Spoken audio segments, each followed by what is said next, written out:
So what does an existential practitioner or coach do, and when should you see one? Life isn't always as tranquil as it is now behind me. We experience lots of difficult, which I would like to call existential things, like you get sick, or people die, or you might be dying, or family dying, or family is sick, or you have to emigrate and you didn't really want to, you don't know what to study. There's a legion of things. You might not find a suitable life partner, or you have one, you don't like the person, or there's just so many things. You want to study something, but you're not sure what, or you're busy working, you're dead bored with your career and it's going nowhere. There's a lot of things that could trigger existential angst, if you want to call it.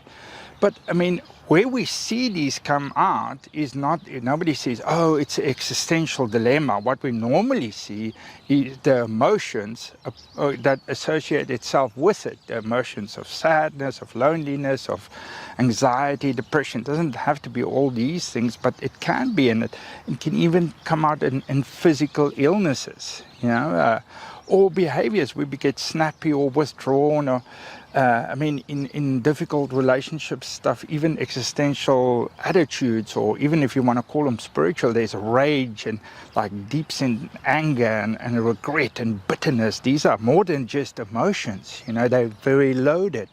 So this is what we see. That's what we see, all people around us. So what actually happens is, there's this, what I would like to call 7 existential anchors that gets triggered. You might not even know it, but they do, and these are anchors. One is meaning, meaning in life, or meaning, living a meaningful life, or meaningful relationships, or meaningful work. The other one is then mortality, life and death, but also the ending of things. It's not just physical death and sickness, as your career end, retirement, retrenchment. Your relationship might end. You end in a country, because you're emigrating, or morality, the values you choose. And sometimes we want to make up all our values, and everybody might want to make up their own values, but the problem is they sometimes clash with other values and other people's values, and then that becomes quite difficult. So things like choice, sometimes we all want to be free to choose whatever, but remember, what you choose affects what other people choose, or your country might not choose for you. So how do you handle these dilemmas? The thing of love, love is also not just love, this cushy feeling, but a sense of belonging. Your people, your friends, now you have to work in a different country on a contract, or your spouse or your friends stay and you don't see him for half a year. Things like that. Your loneliness is along with that love anchor, Also identity. How do you, we talk a lot about gender identity, but also who do you identify with as a person, your culture identity, and if you're all of a sudden in a new country, or you're going from one work to another work situation, it's a new tribe, a new sort of group you got to get used to, and so that's in play. And the last one then is certainty.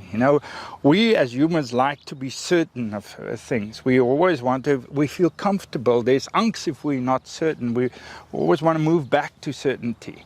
So these 7 things are actually the things that get triggered. We might not know them, and they're displayed in the behavioral, emotional, physical, and existential or spiritual attitudes, and even sometimes defense mechanisms.